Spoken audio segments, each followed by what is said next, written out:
Breakfast, one bite and I knew he'd cooked it himself. I wavered before speaking. You don't have to wake me. I work late, sleep beats pancakes. He set a peeled soft-boiled egg on my plate. Not used to getting up solo? I can carry you to the bathroom like before, brush your teeth, wash your face, the works. Back when I was paying, I'd luxuriated in his arms while he brushed, rinsed, fed me, then tucked me back under the covers. Now I wouldn't dare. I shook my head. No, that's okay. His hopeful gaze dimmed. Oh, I kind of enjoyed it. I couldn't handle that look. Or the kicked puppy pout he wore lately, like some tragic house husband convinced I'd wronged him. Once Adrian left for the office, I bolted home. Mom gasped. You're back already? Things not clicking. Your mother-in-law and I have the wedding half planned. I waved her off. Everything's fine. I just felt like sleeping in my old bed. I burrowed under my childhood quilt, but my brain replayed Adrian, his hovering scent. His little boy hurt, his coaxing whispers as if he were still Caleb, but he wasn't Caleb. Everything I dared to do with Caleb was off limits with Adrian. Letting feelings bloom was too risky. Love is chaos. If one day he stopped loving me, if I rubbed him wrong, even if my whole family kowtowed on his doorstep, he might still crush us. Bankruptcy, multi-million debt, relatives on the street, just picturing it made me shudder. Better to endure 1 year and split. 1 year and we're done. I chanted it like a sutra, the only way to nail my trembling heart in place. I never expected Adrian to show that afternoon, arms loaded with gifts. Gone was the man who hadn't even sipped tea last visit. He breezed in calling, Mom, I've come to take Skylar home. Mom's smile twitched. Well, Adrian, Skylar says she'd like to stay a few more days. Girls get homesick the first time they marry, perfectly normal. Adrian poured her a cup of tea himself. Anything Skylar wants is fine by me. Mom accepted the cup, eyes closing in delight. See? I told you Adrian's easy, such a sweetheart. Next he handed me a cup. Mom, I'll stay to cook dinner, tidy up, talk shop with Dad. I've got several projects brewing, maybe he'd like in.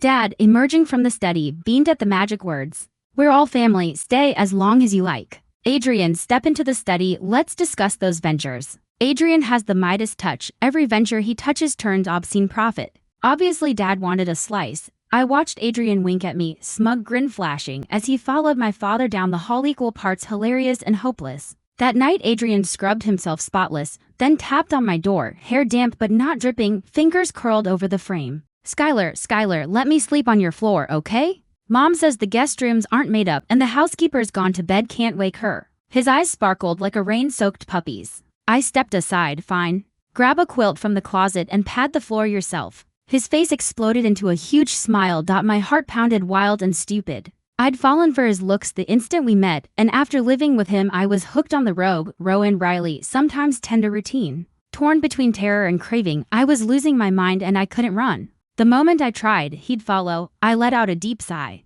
What's wrong? Adrian sat on the carpet, lazily resting his arms on the mattress and propping his chin to look at me, utterly innocent. He was seducing me, of that I was certain. Why did you delete me? I tossed the hairdryer at him. He caught it and plugged it in. Because I was about to get married. I was afraid I couldn't stop myself from texting you. That would have turned you into the other woman, wouldn't it? He gave a bitter smile. You were my first love, not some side chick. But I couldn't marry you. I still don't have enough power to outright defy my family's plans. I'm sorry. But give me 1 more year, just one, and I'll have the capital to fight their arrangements. Then he grinned. When I saw that the bride was you can't imagine how happy I was. My first wedding would be with the person I love. See, I want to save a whole bunch of firsts so I can experience them all with you. His earnest words and burning gaze made my heart skip. He'd crawled across my cheeks. Okay, hurry, dry my hair. Adrian worked the dryer seriously while I sat on the bed hugging a pillow and watched him. No wonder he'd texted that there was someone he liked and I should keep my distance.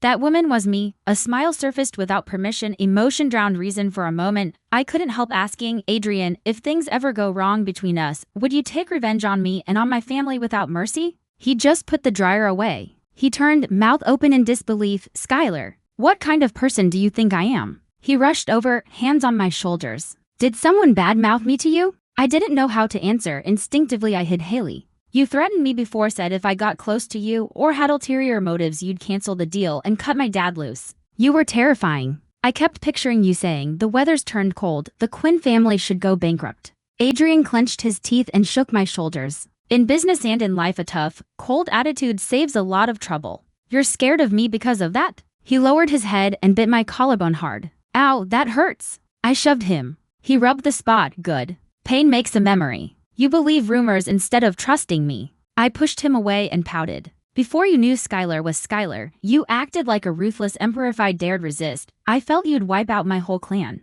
Adrian rested his fluffy head on my shoulder and nuzzled. I would never do that to you. His warm breath brushed my neck. Only then did I realize he'd climbed into bed and pulled me into his arms. My mouth went dry, my throat tight. It's late, maybe we should He cupped the back of my head and kissed me. Sorry. You're too adorable. May I keep going? His voice was husky, eyes blazing. His sleep shirt hung loose, following his collarbone down. I saw sculpted pecs, tempting abs, and lifted my face to kiss them. Consent between adults lives in actions, not words. I'd forgotten how long a starving man can fight. Tears streamed from sheer physiology. I begged, honey, I can't. His eyes darkened. He licked the tears from my lashes and coaxed, baby, say my name. Say Adrian and I'll stop, all right? I clung to him, burying my face in his chest, and whispered, ZH Adrian, I love you, Eyes wide, I pushed and clawed, wailing, you lied. I'd passed out from exhaustion. When I woke, my body felt hollow. Seeing Adrian glowing with energy made me furious.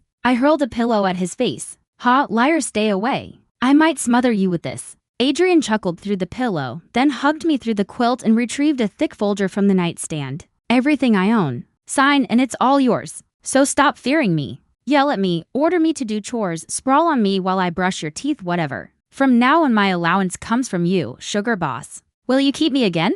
He placed the pen in my hand and guided it, scrawling my name over and over. Aren't you scared I'll take the money and run? He smiled, nope. A man this perfect, good-looking, rich and bed-warming, you'll never find another. I stared, speechless. The impact inside me couldn't be described. Simply because I was afraid, he'd pulled out every thorn and forged them into a weapon, then handed that weapon to me. I spent one night at home. The next day I moved back in with Adrian. He glued himself to me. Skylar, let's go to Forever tomorrow for our official wedding portrait.